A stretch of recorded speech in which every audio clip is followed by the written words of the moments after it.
technology expert Burton Kelso here with another tech tip to help you get the most out of the technology in your life. Today we're talking about organizing files on Windows computers.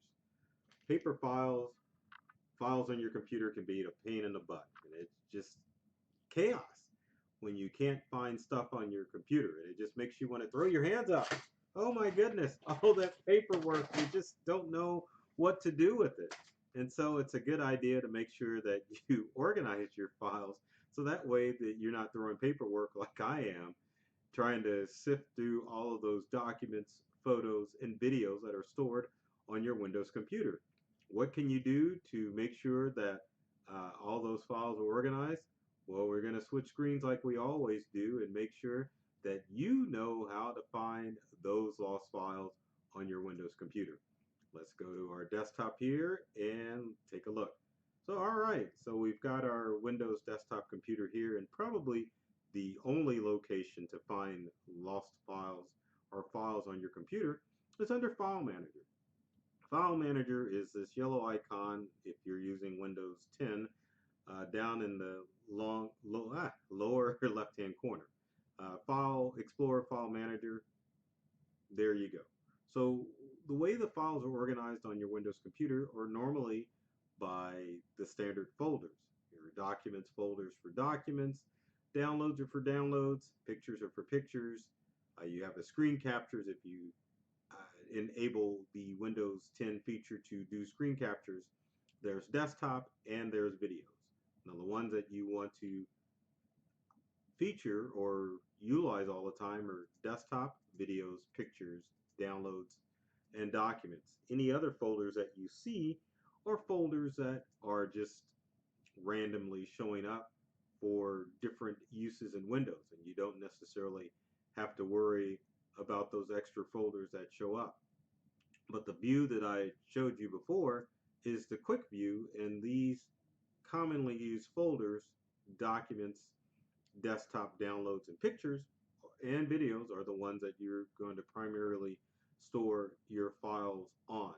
Now, one of the things that you don't want to do in your desktop, and I'm embarrassed to say that I'm guilty of this too, is the desktop folder. If we can get our icon to show up, let's go to view and let's go show desktop icons. And after a few seconds, I'm going to be a little embarrassed because, whoa, there are a ton of icons on the desktop, and you definitely don't want to do that.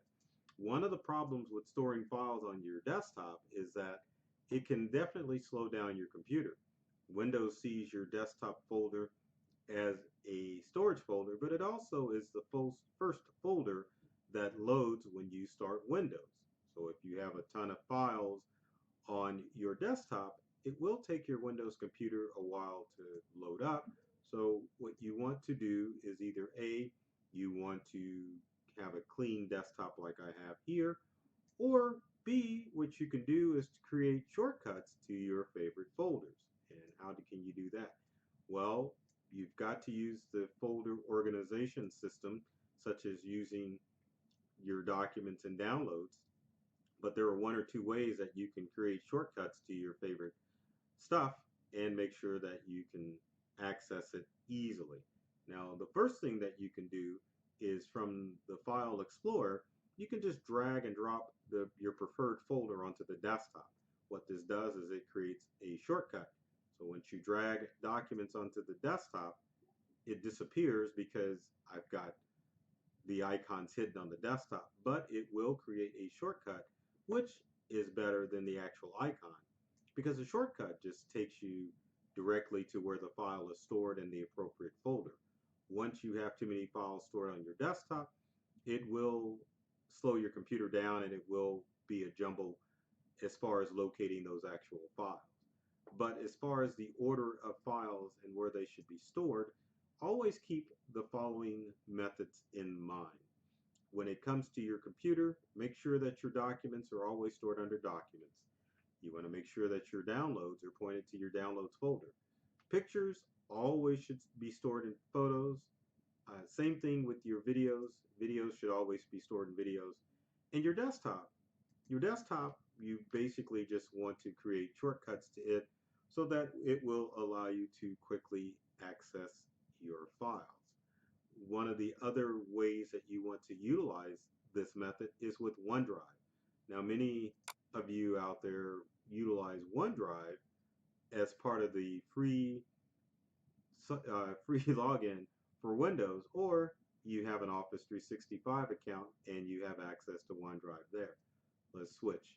Now, if you go under OneDrive, which I will expand this folder, I've got many files that are listed under the main area of OneDrive, but it's always a good idea to make sure that you keep documents under documents, your pictures under pictures, and if you have a music folder, make sure you keep your music under there too. Now, as far as videos and things of that nature, depending on how much space you have with OneDrive, you might want to keep that stuff local. If you've got a free OneDrive account, those files are going to max out at 5 gigabytes. If you've got an Office 365 account, you'll get up to 1 terabyte of storage. And it's not a bad idea to make sure that you store larger files on your OneDrive, especially if you've got 1 terabyte of storage space to work with. Another reason why you want to keep your files organized is in the case of backup, it'll be easy for you to access those documents and photos and videos if you need to restore them from a backup.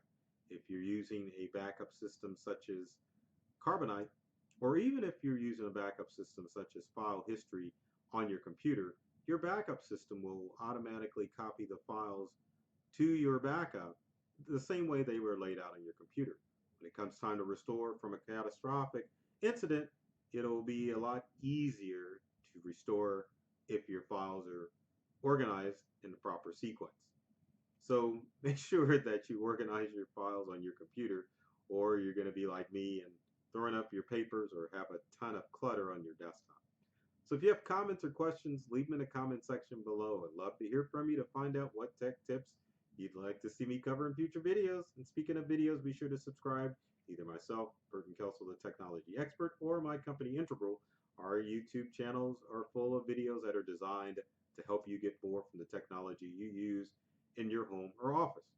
So take care of yourself and do many things to make you smile. And thanks for watching.